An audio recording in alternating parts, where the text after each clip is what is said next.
As people have mentioned, we're going to talk about the holidays and individuals and families impacted by addiction face special challenges during the holidays. For people in recovery, the holidays can bring triggers for relapse. Family relationships are also often strained by addiction. At this program, we're going to welcome two speakers, one who will focus primarily on issues pertaining to the family, and the other who will focus on challenges faced by people in early recovery. So first, our first speaker is going to be Elaine Williams. Elaine has a master's degree in social work from the University of Michigan and has spent her career working with children, teens, and adult intergenerational issues. Along with her degree, Elaine became a certified hypnotherapist in 2006. Her expertise is in the areas of trauma, loss, addiction, life transitions, and issues related to grandparents parenting their grandchildren. Elaine is a nationally respected coach and trainer known for her common sense approach to helping each person expand their human potential to live an inspired, meaningful life. Please help me welcome Elaine Williams.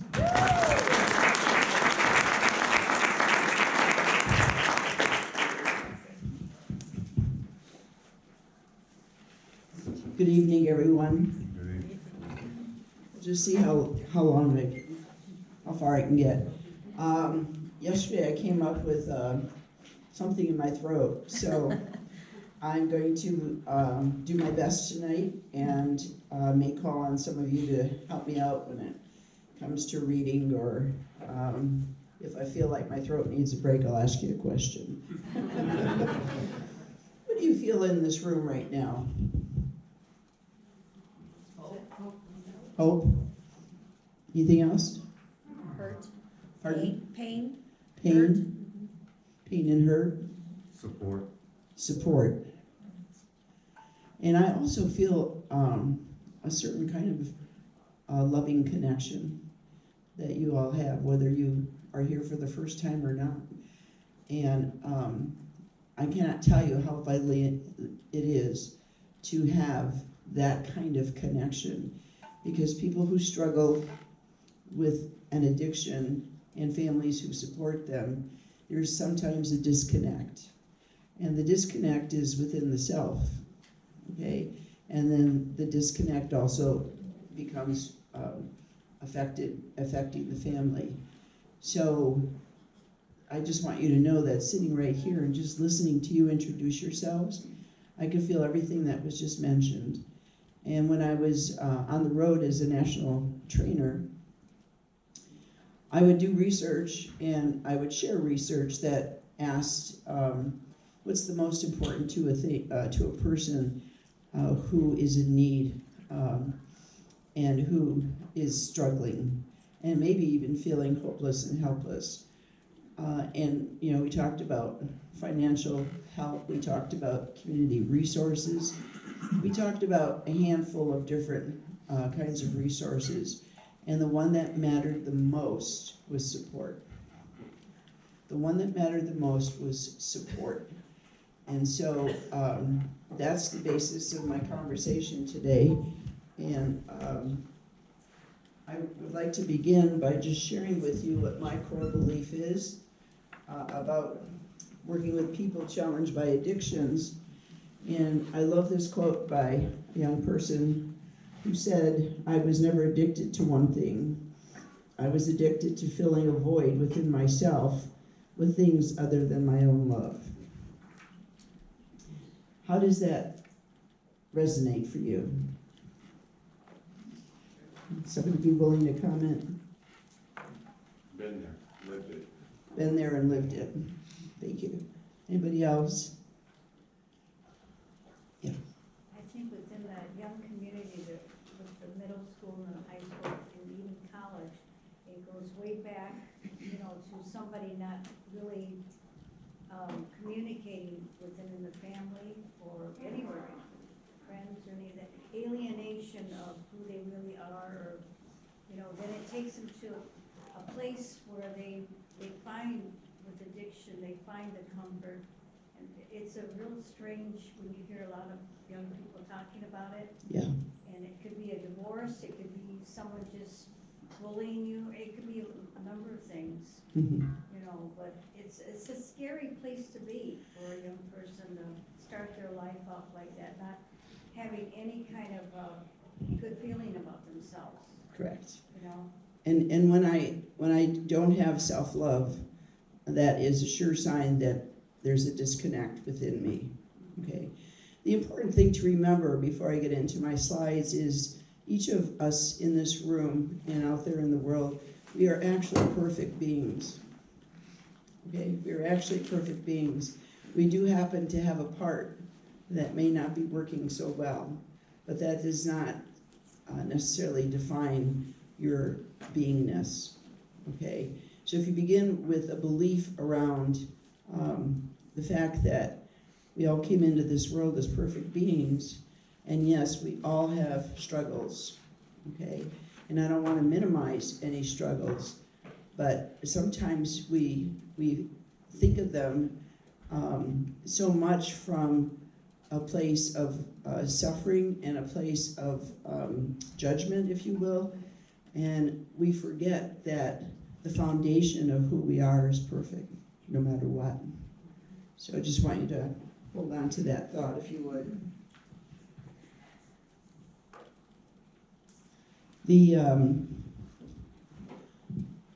This quote, you don't have to be great to start, but you have to start to be great. Okay, so sometimes we start many times, okay? But every time we start, there's an opportunity to be great, okay? So I'm more of a person who thinks in terms of addition, what is added to myself in my life as I motivate myself to overcome whatever my challenges are. I'm not a big investor in subtraction. I mean, I like to be realistic about it. And when I'm working with my clients at PCS Counseling, it is far more important for me to help them discover their strengths so they can manage their limitations. But when we try to manage our limitations without really having a firm belief in our strengths, then we come to false conclusions about ourselves, such as, I'm not good enough, you know, my life is not important, I'm not lovable, and things like that. So it's always about balance. There are 3 questions here that I kind of go through my day asking myself whenever I hit an intersection in life. Okay, and so it's, what do I need at any given moment? You know, for where you are in your life, you know, you might need support. You might need the resolve to not have another drink or take another drug, okay? You might need physician and medical and mental health services. So you have to identify what it is your need is, and maybe you need not feeling so overwhelmed by shame or guilt, you know, and how can that happen? So I just want you to know that the range is so wide of what we need, but what will it cost me to meet that need? So if I'm overwhelmed by strong emotions that kind of bring me down, what would it cost me if I didn't get support for that? Okay? And what would it cost me if I did get support for it? So it reduces difficult decisions to a pretty simple place. And then, am I willing to pay the price? Would I be willing to pay the price of getting support, or however you define the help that you need? Am I willing to pay the price of not getting it and having a continued problem with suffering and feelings of isolation and alienation? So these 3 questions are so important. I recommend them to you to kind of help you move through a difficult moment. Because sometimes just going through this, when you say, am I willing to pay the price, it can help you just maybe make a different decision, you know? Okay. So the next thing I want to talk about before we get into the holidays is, you know, everything needs some context, you know. I think what our attitude is and what our intention is matters a lot.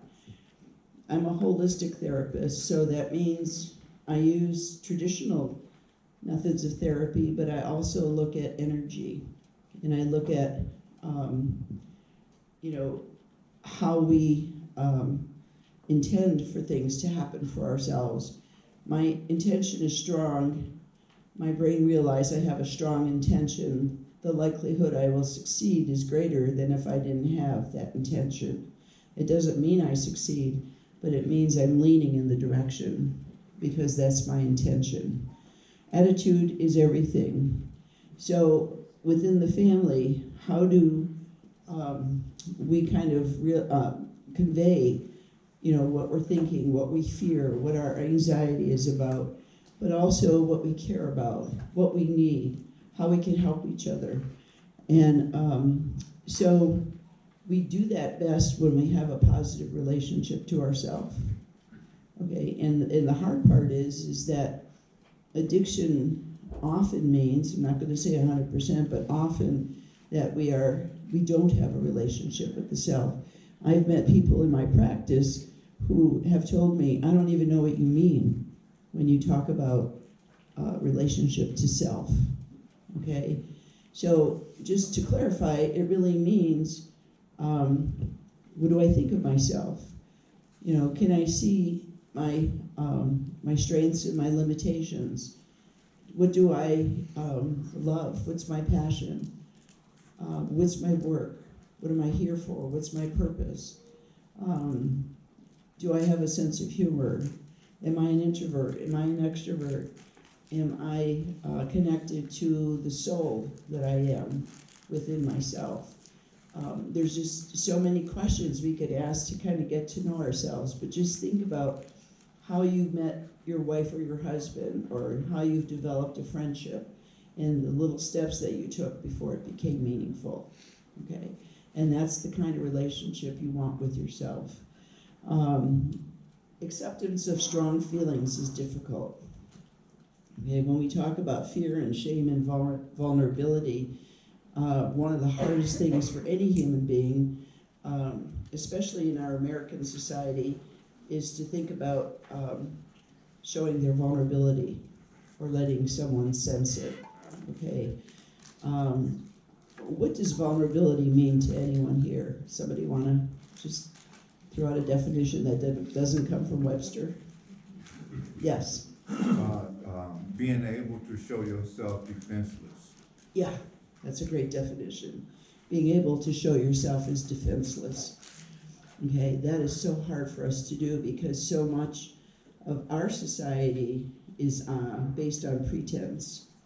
Okay, and I have found in my work an overwhelming number of people who are empaths today, an overwhelming number of people who are highly sensitives, and this is a rough world to be in if those are qualities that you have. Okay, so when you are connected to yourself, you can hold those qualities and you can set boundaries to protect yourself and keep yourself safe and secure. But if I have porous boundaries, then sometimes I feel I've been taken advantage of, or people don't respect me. Okay, but when you're in your vulnerability, you are in your strongest place. Okay, you have nothing to hide. Okay, you've put yourself out there. Someone else's opinion is not nearly as important as your own. But we do make their opinion more important, unfortunately, too often. Okay, but if you think about, we've just turned someone's opinion into power over me, and that person has their own struggles too.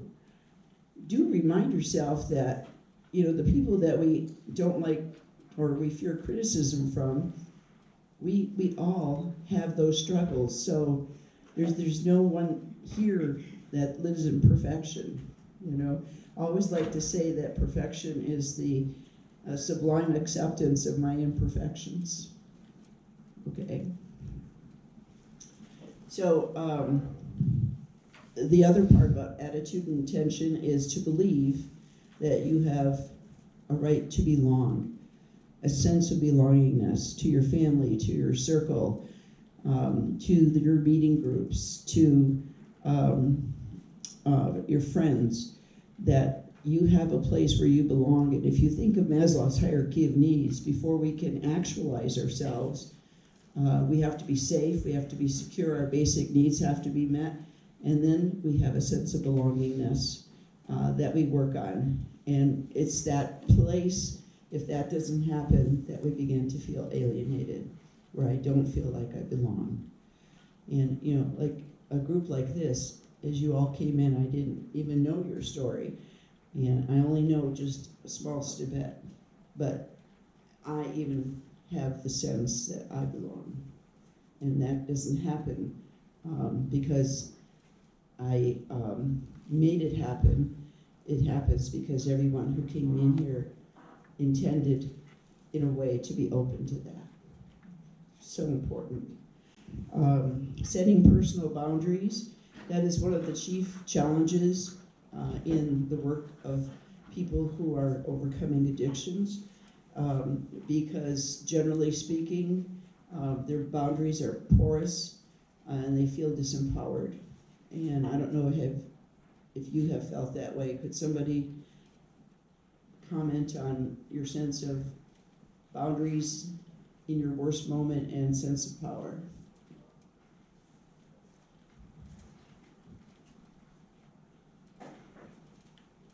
Yes. It's not for me right now. I can remember that from the past, but lately, since I've been involved in this, I've met several people that I was not able to put a finger on it until you mentioned that. And I tried to give them a sense of empowerment by reminding them that the decisions that they're making are their own, and that's good. Mm-hmm. Exactly. And I thank you, because if you've moved out of that place, those are milestones that really help you recognize your growth. You know, thank you.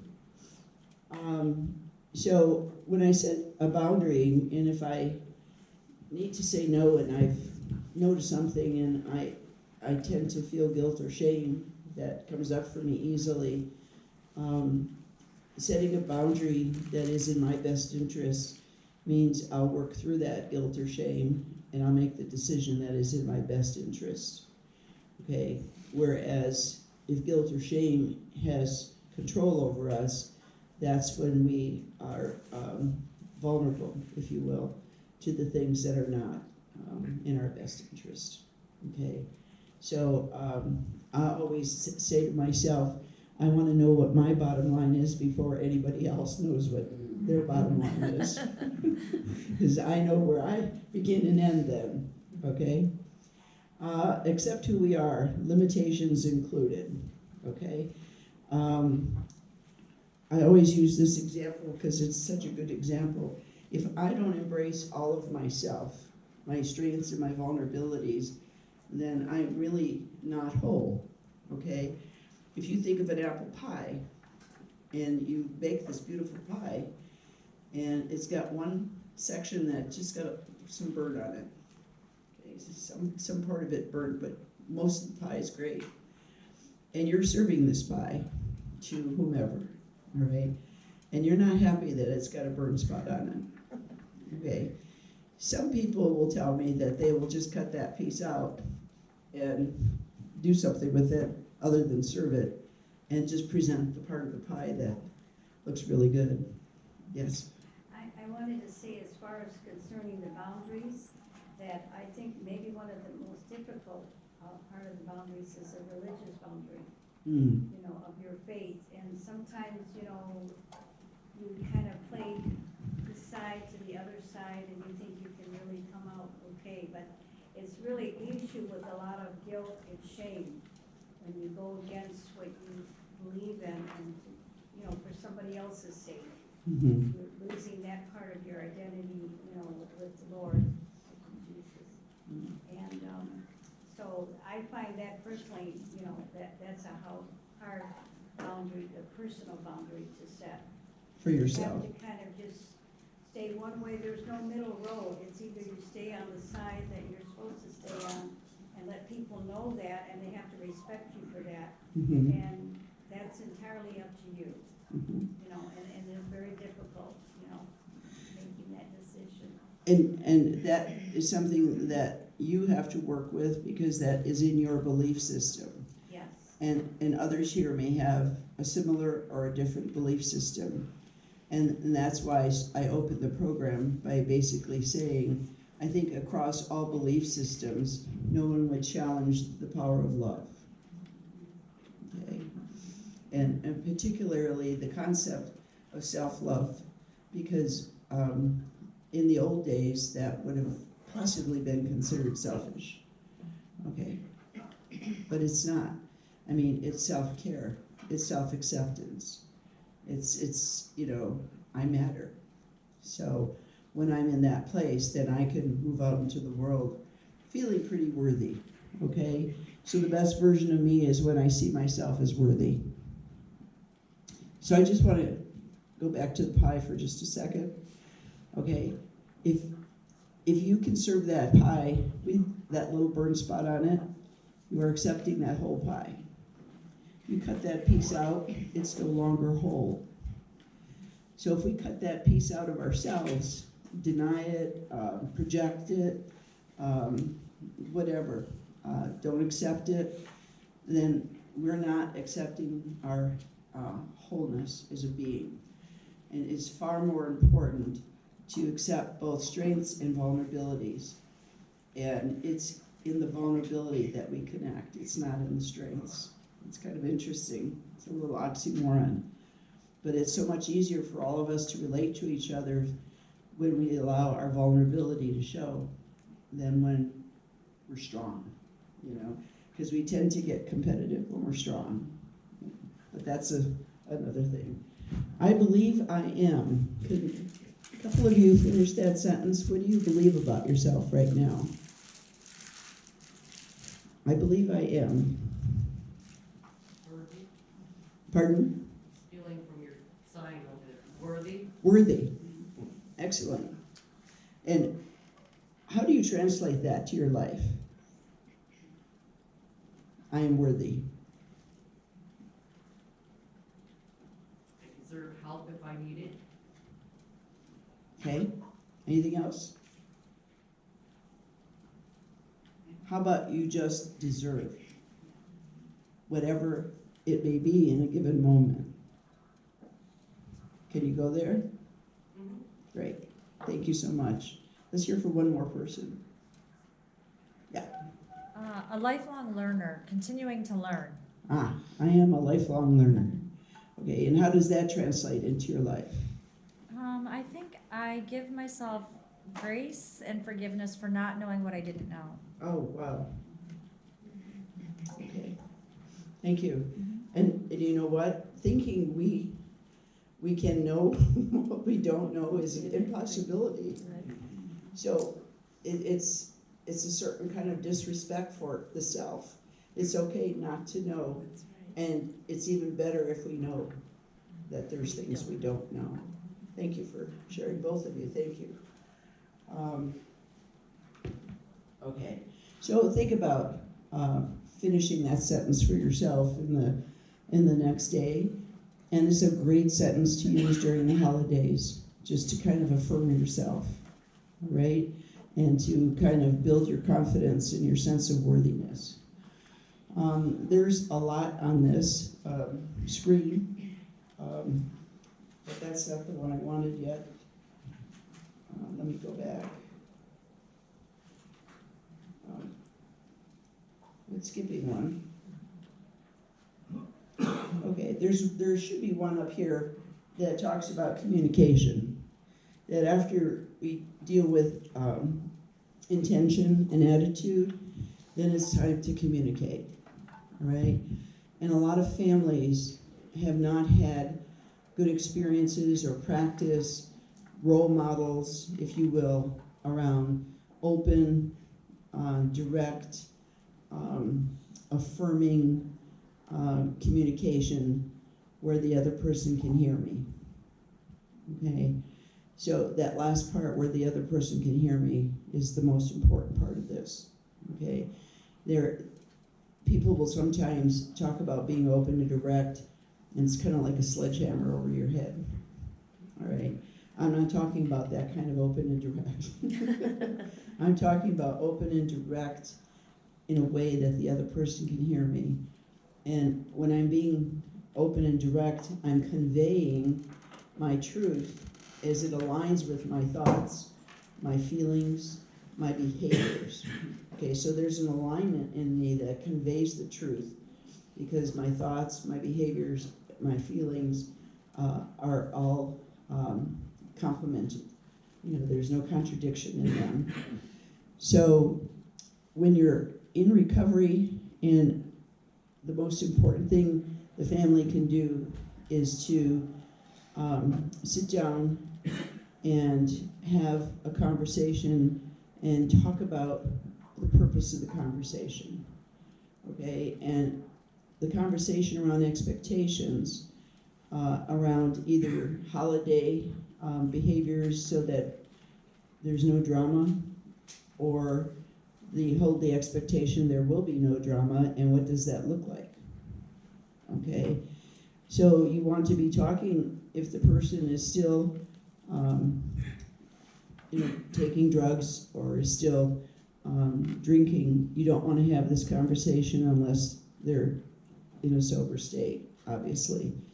If they're in recovery, hopefully you've had conversations as recovery has processed, okay? And the important thing is to be invitational in how you communicate. Help me understand how hard this might be. Help me understand what you need for the holidays. You know, help me understand what the challenge is for you and how I can support you. That is a very invitational way to talk to someone, so that they're not feeling the you need to, etc. Okay. No secrets.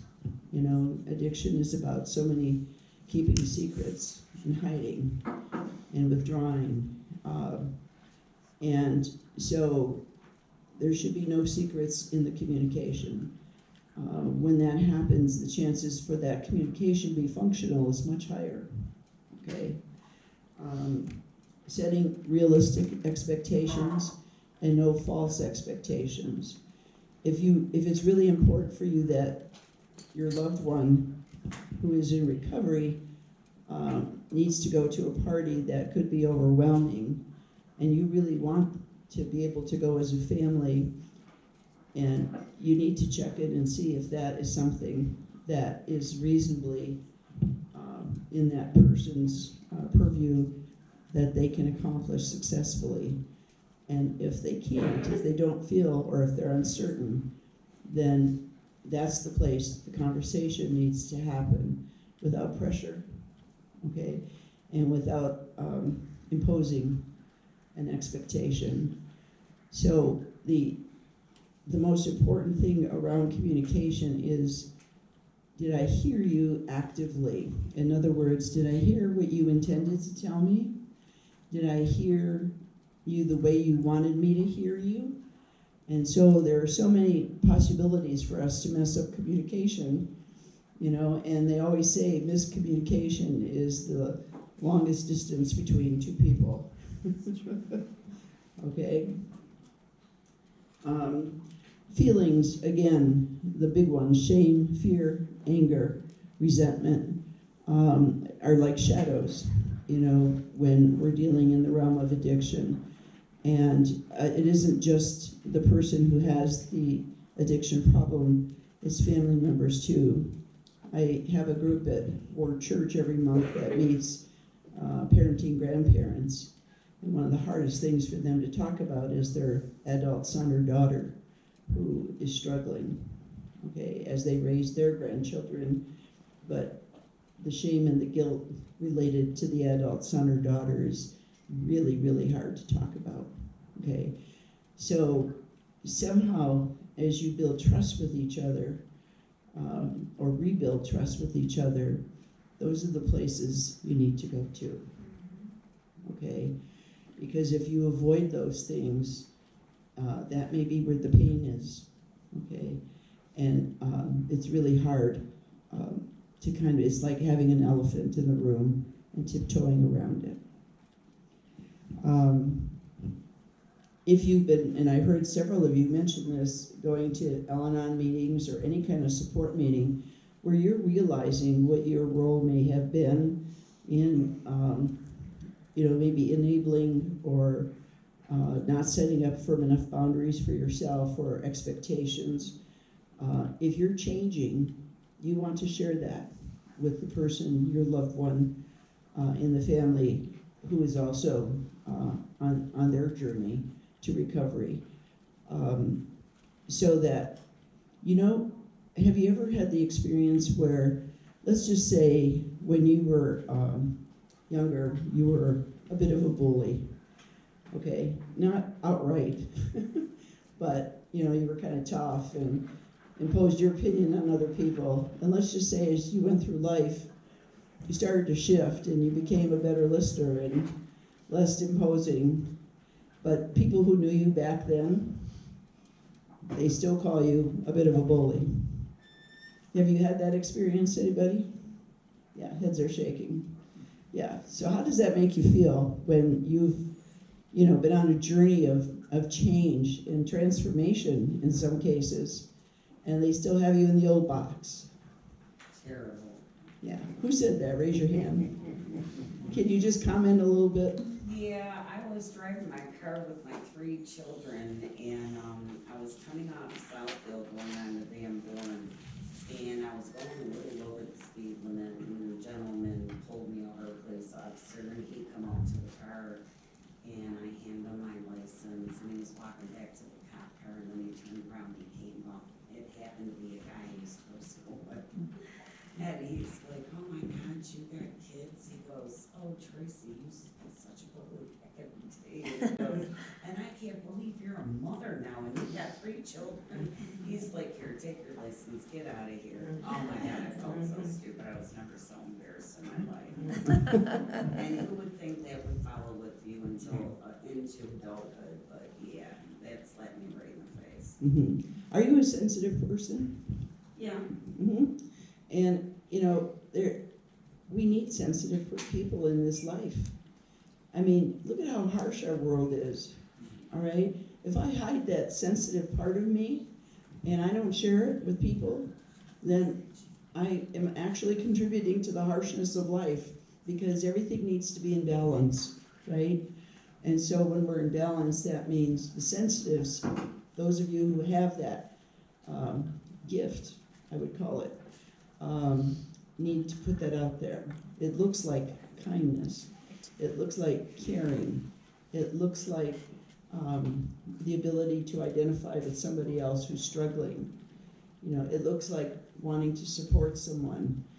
And if you think about it, you're not the one who should have been embarrassed. I was so. I know. And I appreciate your honesty, but I'm just saying, just think about it for a moment, okay? So don't let people put you in boxes, even if they try. Don't go back to the box. Right. Okay, so proactive behaviors. There's those boundaries again. The reason why these boundaries come up a lot in conversation, those of you who've been Al-Anon and those of you who have been in rehab and recovery programs, do they talk about boundaries? Yeah. Part of the problem within the fighting the addiction is that the boundaries were porous, meaning they were just kind of wobbly, if you will, okay? And so, you may have gotten into my space, my personal space, and I may have gotten into yours. And there is a space, personal space that each of us has that we kind of need to protect and keep safe, okay? And we do that sometimes by saying, no, I can't do that. No, I don't really want to go tonight. I feel tired and I'm going to stay home. Yes, I can go to the party, but I'm only going to stay for an hour. That's as much as I think I can handle, unless I change my mind. Those are ways to reflect what you need. So a boundary protects your needs, okay? And so if I cross or disrespect or disregard somebody else's boundaries, then I'm sending them a message that their boundaries don't count, just like if the reverse happened to you, okay? Be very familiar with the warning signals of emotional, mental, and physical relapse. Like, how could you tell if a loved one or even yourself was on the verge of trying to avoid taking a drink, or how could you tell that might be a possibility? What was going on? What were you noticing? Yes? How with old behaviors, Old behavior, such as isolating behavior, that's a good example. What else? Irritability is one of the biggest ones, is we get dissatisfied with pretty much everything. Yep. Coming from within self, but, projecting it on everybody else around us. Right, exactly. And anything else? What would be environmental? What would be the cue that the environmental or the environment may be overwhelming? hanging out with people who are using. Yeah, exactly. Or feeling insecure about your ability to manage a situation that might have the substance that you're, have just given up in the environment, and you feel uncertain. Okay, you don't quite have the confidence level. You really want somebody to be there with you, who can support you through that. You don't really want to walk into a situation that overwhelms you. And here's something that's really, really important. How important are the holidays to you? How many of you consider the holidays very important? How many of you consider the holidays nice, but don't get overly carried away with them? Okay, it's about 50-50.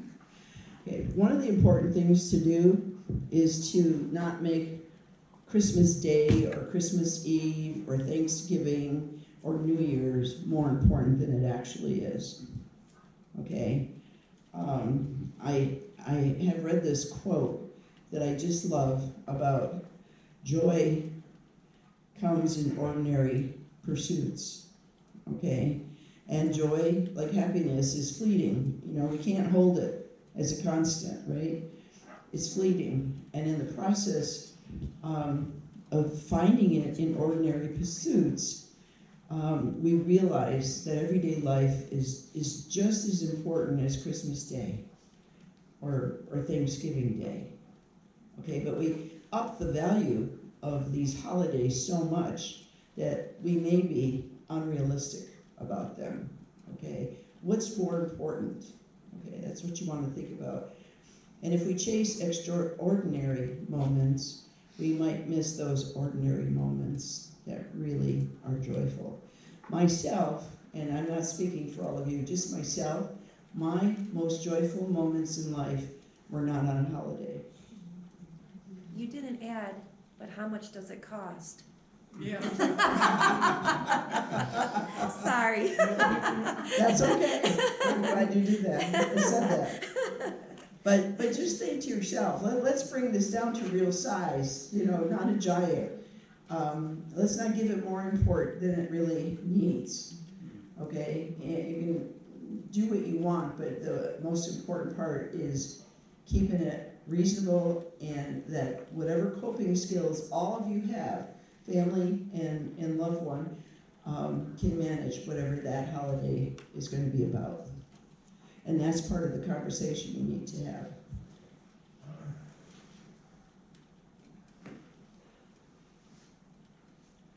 Okay, I'm going to go to this, oops. I call this Plan B, and these are just some concrete suggestions for you, okay? Together with the person who is challenged by addiction, you want to prepare ahead of time, obviously, okay? And you want to think about when you want to arrive and when you want to leave. For some people, it will be early for both, okay? Some people, they may bring someone with them who is just what they need to remain sober, okay? You may bring your own beverage. That always is helpful. You drink what you've chosen that is within, your respect for your own sobriety. Have an escape plan if things become overwhelming. Would any of you have trouble saying, I'm going to leave now and it's early in the party? Would anybody here have trouble saying that? No? Good. Good. Some people have trouble saying that. And, other people say, oh, don't go now, and we're just getting started, and that's where that boundary comes in. That's that incredibly beautiful self-respect for yourself. You're taking care of yourself. Self-awareness, families need to keep in mind that the recovery person is in control of whether they will relapse, not the family. Okay? We have to control ourselves, and communication is the process by which we do it together. Okay? But that person is in charge of themselves. Self-care for the person in recovery and family members. That self-care piece is one of the top 3 most important things I'm talking about tonight. Okay? If you don't take care of yourself, what do you think the picture looks like for you? No good. Yeah. It's not a pretty picture, is it? No. And so, are we taught to take good care of ourselves? Well, maybe some generations slightly more than others, some families slightly more than others, but a lot of people, no. Okay, some people have gotten mixed messages, and the older you are, the more likely this has happened to you about don't be selfish. You always cater to the external world's needs or expectations. And I'm here to tell you today, cater to your own and let them merge into the external worlds. And if they don't merge very well, note that and make a decision, make a choice that works for you. Okay. I already talked about don't assign exaggerated importance to the day, and the active listening is a huge deal. And if you need a counseling session or a meeting session before you go to a party or to a gathering, or they come to your house, please give yourself that. Give yourself what you need.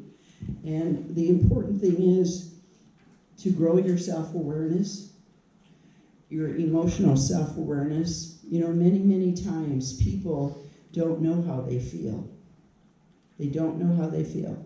Yeah. Julie, I hate to do this because everything you're saying is so great, but we have Allison still has to speak, so can we Okay. kind of wrap it up a little? Yep, this is the second from last slide, Okay. so we'll do. Thank you.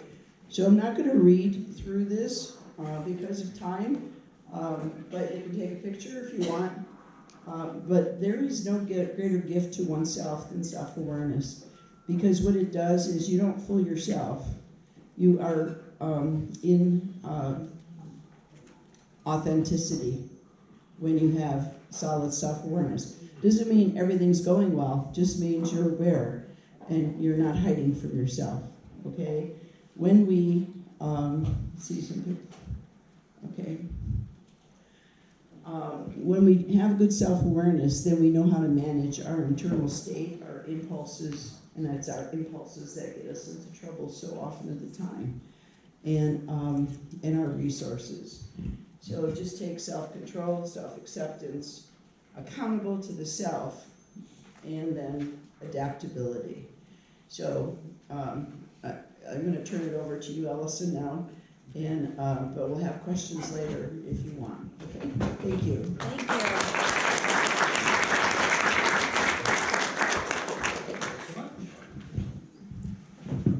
Thank you, Elaine. Appreciate that. It was a wonderful presentation. So now we're going to move on to our next speaker, and it's my privilege to introduce Allison Hurst. Allison is a certified peer recovery coach, a certified peer recovery mentor, and a supervisor of rescue recovery peer support services with GrowthWorks. So please help me welcome Allison.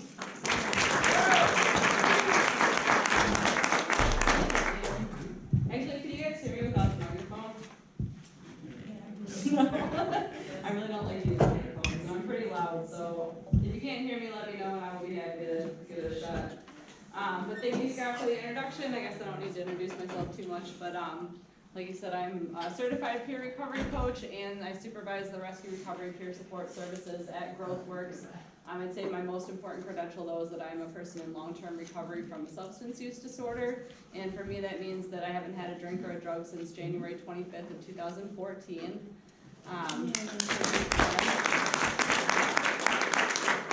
I love these forums, and I love that there's support groups like this, and that there's so many different people from different aspects of life getting together to try and to get that support and to find a solution, and what can we do to help each other and what can we do to help our loved ones. But I do just want to tell you a little bit about my personal story, just to kind of qualify myself, and then I'll talk about like my experience through the holidays and what I've done to stay sober for what, this will be my 6th holiday coming up now. So I grew up right here in Canton. I have 2 wonderful parents that are actually here tonight that have been through my entire journey and did not give up on me, even when things got really awful. I started using drugs and alcohol when I was in high school. You know, I experimented. It was kind of like normal teenage behavior. I was always uncomfortable with myself. You know, Lane was talking a lot about that self-love and that self-worth, and I feel like I didn't have that. You know, there was always something about me that I wasn't happy with, that I didn't feel like I fit in with my peers. I always felt different, and I always felt ostracized, even though I had a lot of friends. I was really smart. I played sports. I played the piano. Like, I was really involved in a lot of things, and you know, a lot of, like, the outside of my life looked really good, but on the inside I was miserable. And when I picked up, you know, my first drink, I found escape. You know, I found that sense of, like, you know, none of that stuff mattered anymore. You know, I didn't start drinking every day at that point, but I really sought it out, you know, and the holidays was an easy time for me to be able to get away with drinking, you know, because I was young, and, like, you know, family parties and stuff, and you know, I'd say my family, like, there was always alcohol around, but like nobody drank alcoholically, but you know, it was easy for me to like sneak a beer or sneak a couple of drinks and, you know, to have that escape.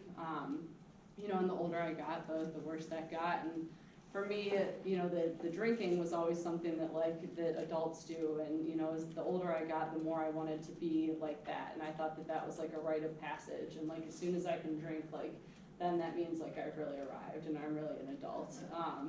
You know, and for me, I started drinking and using drugs pretty heavily when I was probably 16, 17 years old, and by the time I was 18, I was failing out of school. I was not a 3.6 student up until that point. You know, and I started failing out of high school. I wasn't going to school anymore. You know, all I wanted to do was get high, and that just took over my life.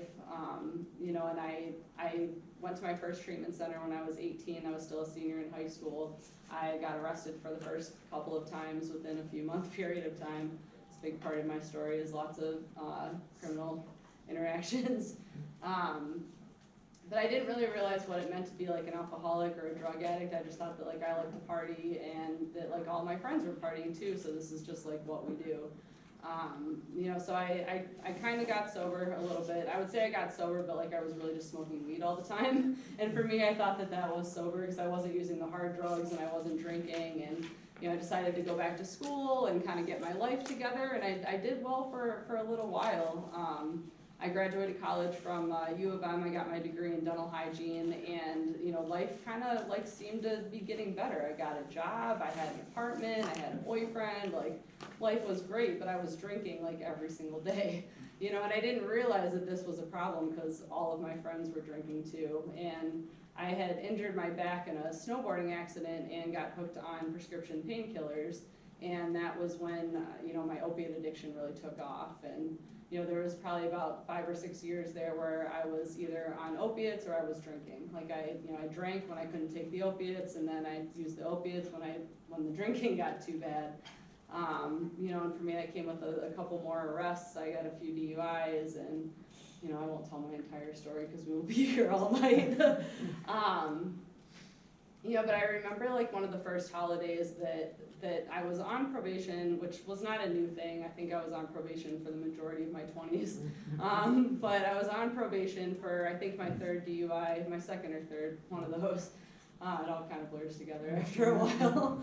My family goes out of town every year for the holidays, and we all stay in a cabin in West Virginia, and we have like this big like family like get together, and it's like 4 days where everybody's just hanging out and having a good time, and like we don't get to see each other that much during the year, so it's just, you know, a really special time for us to be together.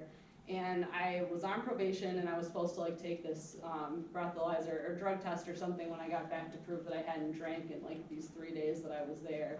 And I was so determined to not drink, you know, when I was there, but I didn't have any support. You know, I didn't have like a 12-step program. I didn't have sober friends. I didn't have people to call and to help me with this. And I was still too like ashamed to admit that I had a problem, and even enough to tell my parents that like, hey, like I don't think this is a good idea for me to go. You know, I was so determined that like I'm gonna go, like it's gonna be fine.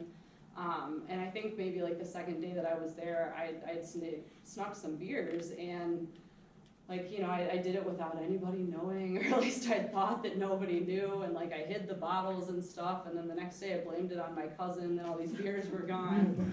You know, and it was just like a mess. You know, and looking back now, like I wish that like I would have had to not, like you said, like we don't know what we don't know, right? I didn't know that there was support groups. I didn't know that I could like talk to my family about this and that I could get help. You know, I still didn't really know that I was an alcoholic. I just knew that like that maybe I shouldn't drink as much as I did. You know, I was still trying to, you know, figure out what that meant for me. You know, and the holidays in my addiction were pretty rough. You know, that was probably like one of the best holidays that I had in active addiction. You know, the further my disease progressed, the worse it got.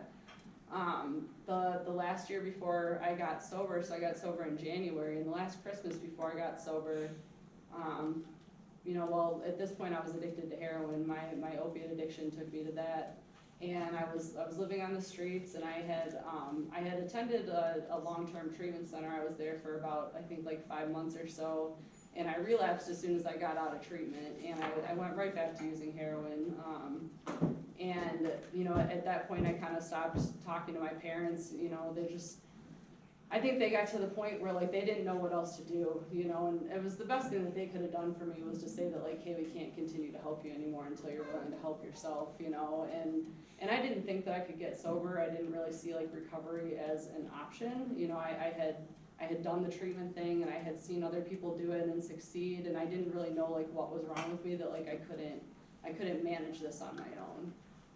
You know, and I got out of treatment, and instead of like going to a meeting and getting a sponsor and doing all those things that I was supposed to be doing, I isolated.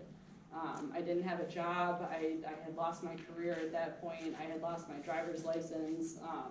You know, and I hadn't really like integrated myself into a 12-step program, and I was just alone, you know, and I was alone in this transitional apartment for like 3 days. My roommate or something was on some like overnight weekend thing. So I was by myself, like literally by myself for a couple of days, and I ended up drinking, and for me, like the drinking went right to the drugs.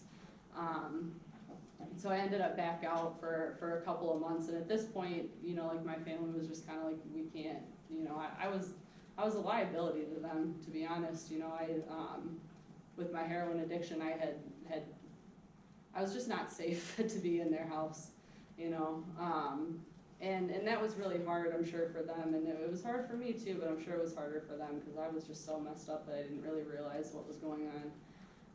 But I ended up like on the streets and like doing the couch surfing thing and all this stuff, and you know, I was hanging out with these people that I was getting high with for a few days around the holidays, and I had this infection in my foot from cellulitis from injecting into my foot.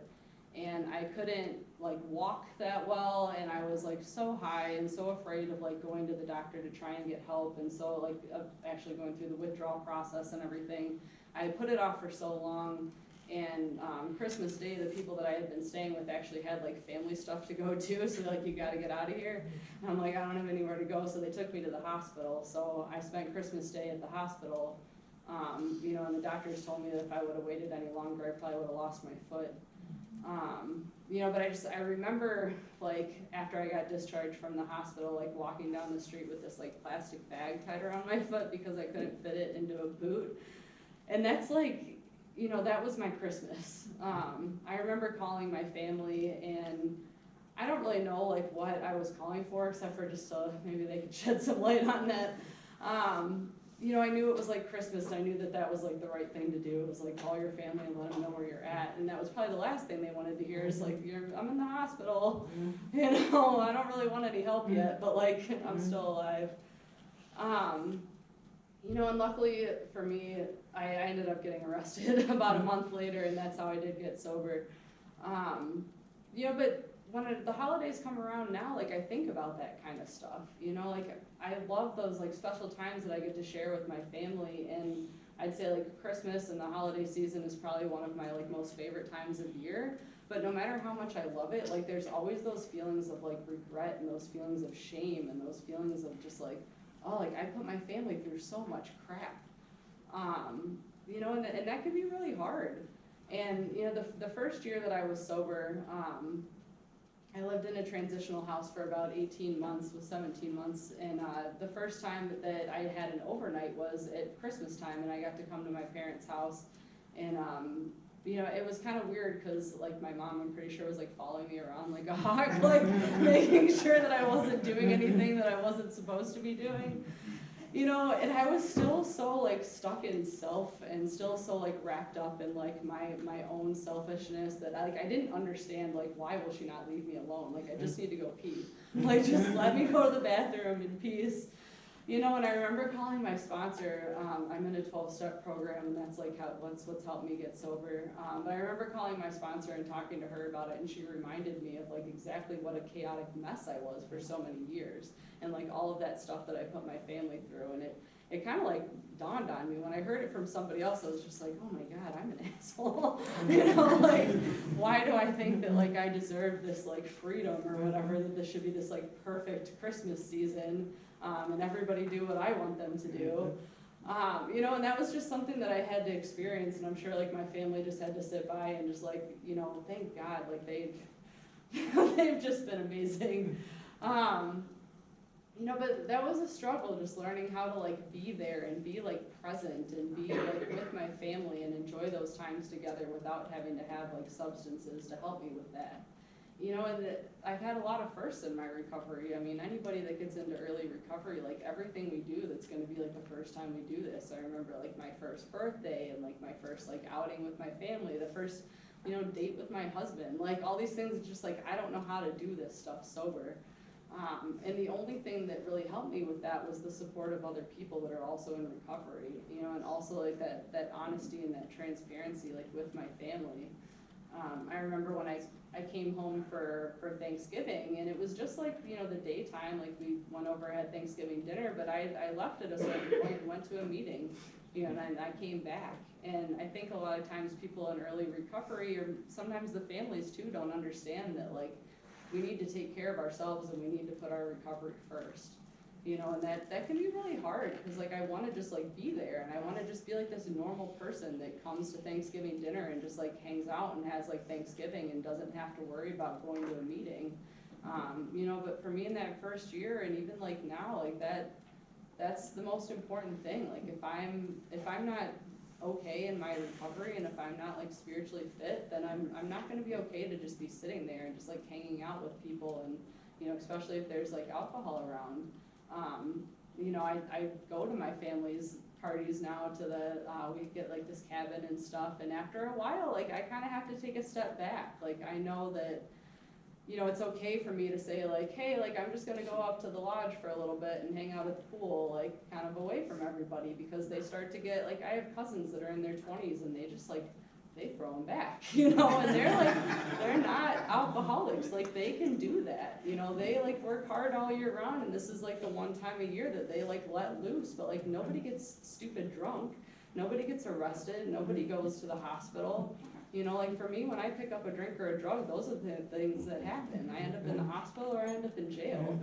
And you know, I need to remember that sort of stuff, because if I'm not going to meetings and I'm not like practicing my program and I'm not calling my sponsor and I'm just hanging out with people that are like normal drinkers, after a while I might start to get jealous or start to think that like, oh, that's okay for me too.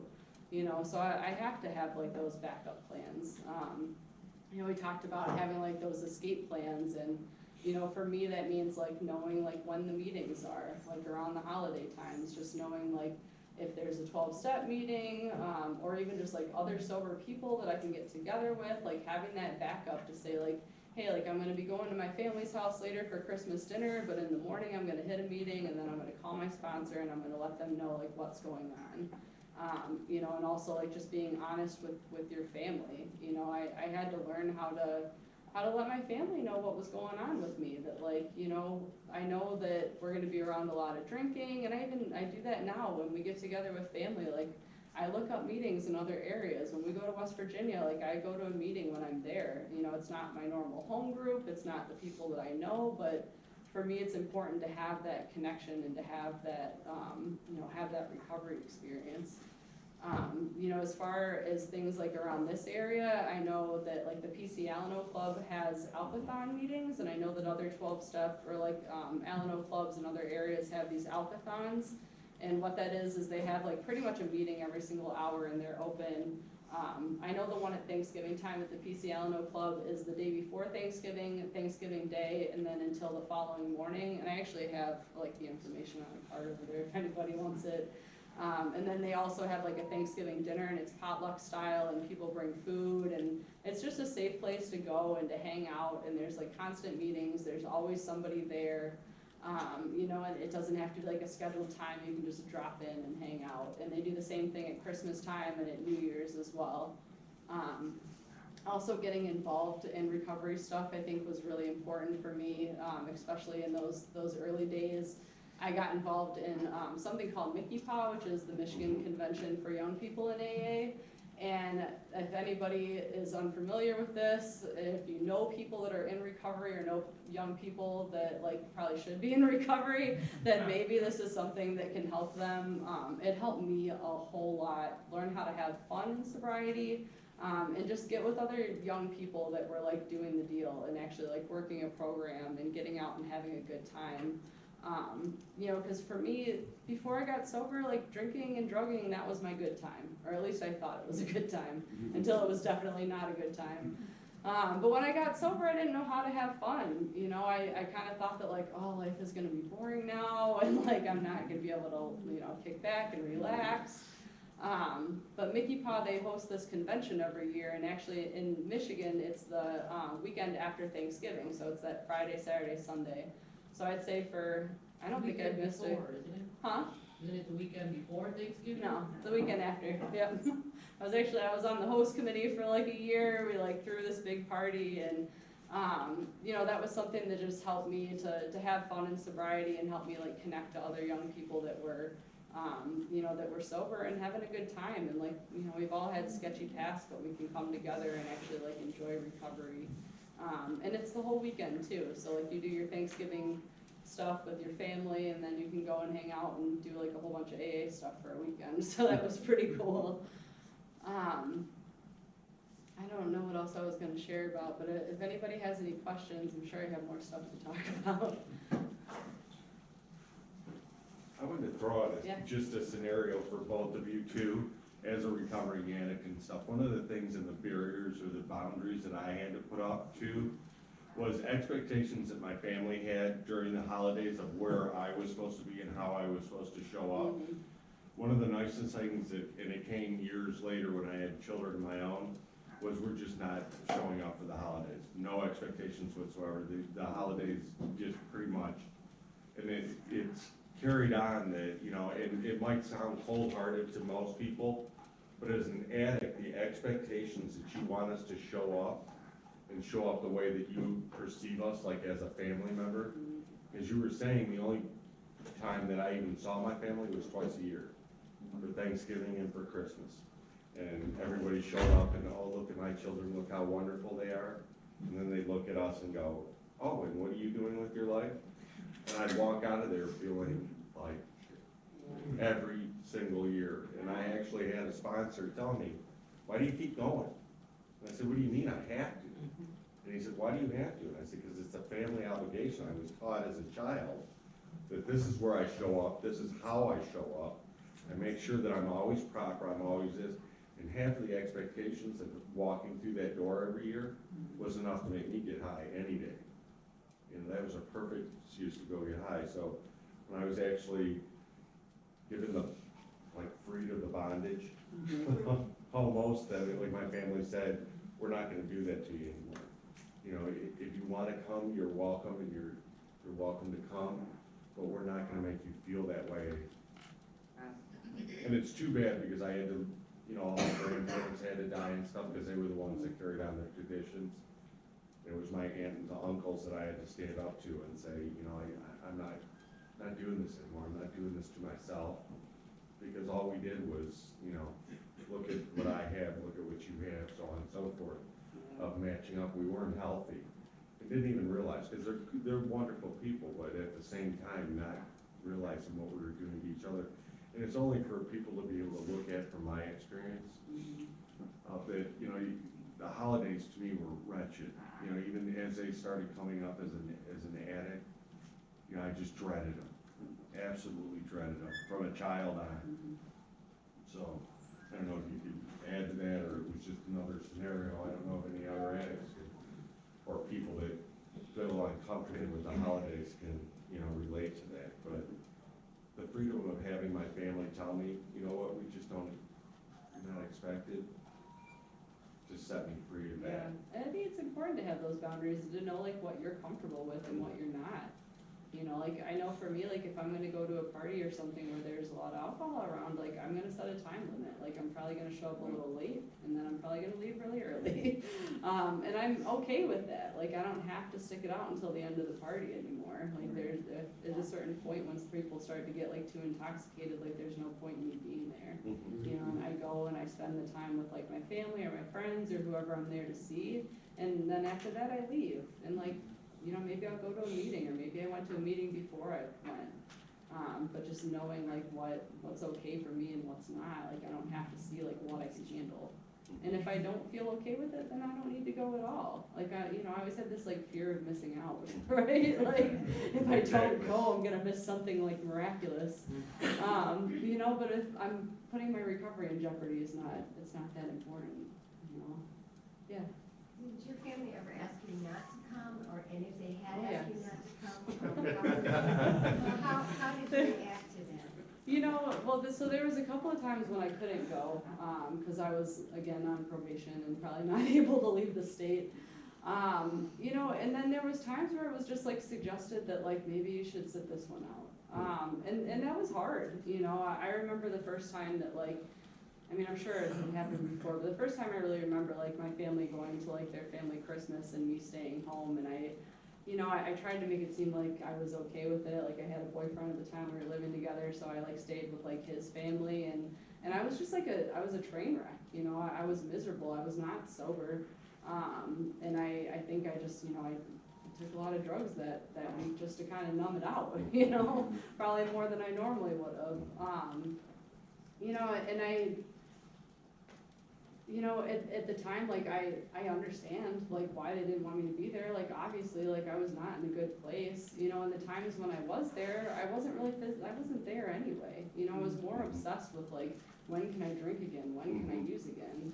Especially when I was using those harder substances, like, I always had to make sure that I had enough to take with me, and then I always ended up doing it too soon, and then I was miserable the rest of the time because I didn't have the drugs that I needed to, like, get through the holiday. So I wasn't really like there with anybody anyway. And that's one of the blessings of being in recovery, is like I can actually be there. I can be physically present and mentally present and like enjoy my time, and hopefully people enjoy the time with me too. They're not like, when's she gonna go home? But thank you. Yeah. I understand where you're coming from. My son had his 31st birthday party. It was a surprise party, and I got there early, and we were setting up and everything. And there had been 60 people that showed up. And once he showed up, and then all the people started showing up, everything was good, like the first hour. The second hour, I looked around, and everybody had a beer in their hand, and I'm like, oh my God. I'm like, this is when people are gonna start acting up, getting your face, stuff like that. And I looked at my mom and I said, I gotta go tell him I gotta go. Great party, had a great time, but it's time to step on, you got, And I realized what my boundaries are, you know, and it was time to go, and I went down in the basement and went to say goodbye. 20 people down there smoking pot, and I was wanting to hang out with them a little bit before I left. But when I went down in a cloud of smoke, I'm like, okay, I'll just go down, give them a kiss, and I'm out. So, yeah, and everybody's like, why are you going? I said, I'm just tired, I gotta go. Yeah, And I left, so, yeah, I understand that. yeah. That's good for you. I mean, that's not easy. No, You know, it's and we not, don't always have but to tell it's people. getting easier though. Yeah, it It does. really The more we is. do that stuff, the And easier a it gets. question I had for you, like Christmas, where can you go? Like, what can you do to stay busy on Christmas for meetings? Volunteer work is really good throughout the holidays. I mean, there's, you know, as far as like meetings go, I'd say like around here, the PC Alano Club Is is, that the one on Wayne Road, honey? no, it's, that one's on, yeah, Lily, Canton? yeah, Lily? Lily and Joy. But I know like, I think the Northwest Wayne Alano Club, right, that one's on Wayne They do the Road. same thing there. Yeah. So yeah, all the Alano clubs around the holidays have these like alkathon meetings, so But it's they'll usually be like, open like all day? yeah, 24 hours, yeah. But even other stuff, like if you don't wanna just like hang out at the Alano Club for 3 days straight, like you Right. can volunteer somewhere. Yeah. You know, for me, I'd say a big part of my recovery and what's helped me stay sober is the service work, so like giving back to other people. And that doesn't necessarily have to mean like at a 12-step program or helping somebody else in recovery, but like you can I volunteer like was, soup what she kitchens just said, or, I was looking for a place where I could go, serve food. yeah. Meals on Wheels. Full Yeah. Gospel Church, and, Yeah. yeah, Full Gospel, St. Mary's, all those You gotta churches. get a hold of them ahead of time and let them know you're gonna volunteer. Yeah. Yeah, some Is that a places good just do idea? like walk-in stuff, Mhm. but I think a lot of them you have to like call ahead and let them know, Okay. yeah. Yeah. How about conversation, like the social interaction? Would you have rather that people just let you be, or if they ask you questions about your recovery, how do you feel, or if you say, what are you doing these days, or are you working? Yeah. How do you handle that? So I'd say for me, I'm pretty much an open book. You know, I'll tell everybody in the world that I'm in recovery, maybe to a fault. But, you know, I think for some people that it's kind of an individual thing, whether or not you feel comfortable letting people know like exactly what's going on. You know, I know for me, like at my family functions or being around like social events, especially in the beginning, you know, when I was around other people that were drinking, it was important for me to say like, hey, I'm in recovery and this is why I'm not drinking. Cause I know like in the past before I got sober, I would say like, oh, I just don't feel like it, you know, or like, oh, maybe like I can't tonight, like I have an early day tomorrow or something like that ever stopped me. You know, but me not being honest with other people, I was also like not being honest with myself about why I'm choosing to not drink. You know, for me, like I know that I'm an alcoholic and I'm a drug addict, and if I drink today, you know, things are not gonna be good. But I think everybody's a little bit different. It probably depends on who you're talking to. Like for me, my friends and my family, like I trust them that I can tell them. And anybody that knew me in my active addiction, like they knew I was an alcoholic. So it's not surprising when I say that like, hey, I can't drink anymore. I don't drink anymore. But if I'm just talking to some like stranger or something and they were to offer me a drink, like I could just say like, no, I'm okay. You know, or like I don't need that today. But also having like other drinks around too. Like if you're gonna go to a party and you know there's gonna be alcohol there, maybe bring something non-alcoholic so that you have something to drink. You know, for me, I only ever drink alcohol and water, so I just always have water. But yeah, you had a question? Yeah, I do. Two of my three children are more or less estranged from me. And I was wondering if you had any suggestions what I can do or what I shouldn't do. I don't know how to deal with this anymore. Yeah. They pushed away from me to the point where Yeah. Are they active or actively drinking. in addiction? Okay. You know, I'd say the most important thing is probably taking care of yourself. You know, I'd say maybe talk to any of these family members here that have gone through that. You know, I don't know personally what it's like to be on that side of things, but I know for me, what helped me in my journey to recovery, was my family taking a step back and saying that, like, we can't continue to support you. You know, they stopped, like, trying to save me all the time, you know, and they loved me and they wanted me to be okay, you know, but when it got to the point where, like, my addiction got so bad that, like, they couldn't do it anymore, I think the best thing they did was to say that, like, you can't come home anymore. You know, and I needed that. Like, for me, like, I didn't get sober right away, but, like, the thought of losing my family, you know, having that Christmas that I spent, like, without my family and them not even knowing where I was at, like that was so heart-wrenching that, like, I didn't want to keep doing that anymore. I just hope that they realize, come to that point where you realize you need it. Yeah. Elaine, go ahead. Can I also comment also, it's a complex situation, and I hear that your issue with the parenting grandparents quite a bit. You know, where they want to come, but they're not sober, or they promise to come and then they don't show up, or they drift away. And what you need is good support, you know, around either through a support group or counseling, so you can work through your loss. This is a loss for you, and I'm sure you have some grief around it too.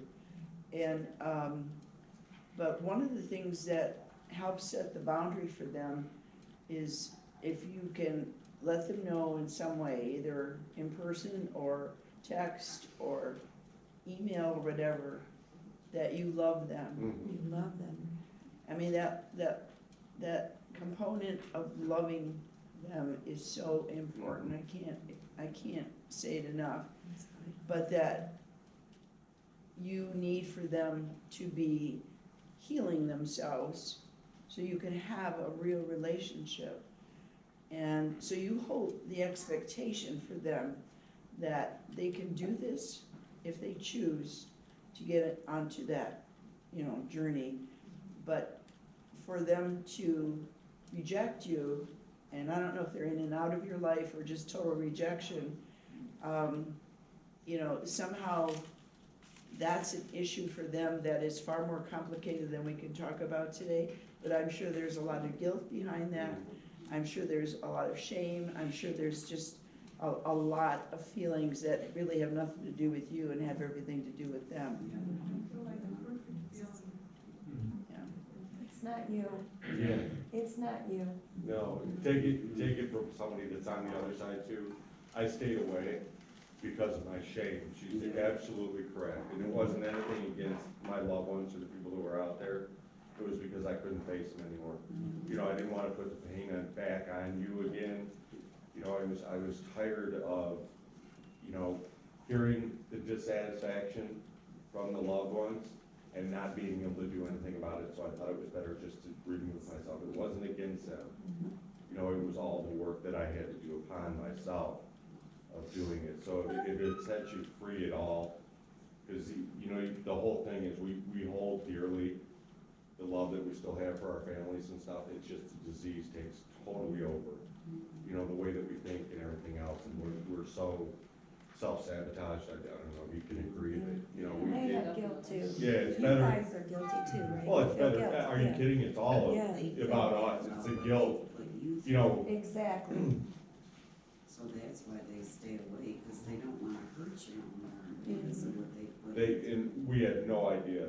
I mean, the best thing that I ever did, and this is years after I've been in recovery and worked in the field, was come to a fan meeting and sit by the sides of families, because I never even realized, even through my recovery, the damage that I might have done to my family and others, till I was able to talk to you guys to see, you know, what it does. And, you know, I can't speak for all, but I think anybody that's in recovery is, we didn't mean to damage the other people. I worked with a guy today that, you know, swears up and down that, you know, I was just an alcoholic. I just wanted to live in the woods. I didn't want to do anything. And his poor mother is constantly, didn't you ever see what you were doing to me? And he said, no, I didn't. She said, my God, every single day I had to sit by the phone waiting to hear, you know, if something was gonna happen to you. My children blame me for everything they're going through. Is that normal? Only if you allow Oh, it's them. easier, And that's- easier for us. They just blame me? I feel like that's part of the addiction too, you know, Yes. like we're unwilling to take responsibility for our own actions, so we're gonna Absolutely. blame anybody to make ourselves feel better. You know, and I know I did the same thing, and like for me, like getting sober, that was something like I had to come to terms with, like I was the one that put myself in this position, and I was the one that continued to make those decisions. You know, and when I could finally accept that, like then I could start to like make amends with my family and start to improve those situations. But I mean, that's a long journey. You know, it took a lot of like self-searching and a lot of, you know, a lot of help from other people. Cause I didn't see a lot of that stuff on my own. If I could add to what Allison said, blame as a coping mechanism is really not a particularly good one. But for not always the obvious reasons, if I blame you, then it, in my mind, is your problem. Okay, it's not my problem. I just gave it to you, okay? If I can say, I have a problem, or this belongs to me, I'm the one who can work on it. You can't work on their problem, okay? So some of the work you need to do is your own healing and realizing that blaming you doesn't make you the villain, okay? But it prevents them from taking accountability. That might not happen. Is that correct? I'm sorry? They may never take accountability. Well, it's hard to know, but that's just part of your self-care, is to work through the idea. I mean, if you believe that they're blaming you, that they're right, you know, that's very heavy burden for you to carry. And it doesn't help them, and it certainly doesn't help you. So, you know, you take care of the part of you that you can take care of. And just know that until they can hold that accountability, not a lot can change, but you can have a life beyond that too. Thank you. So real quick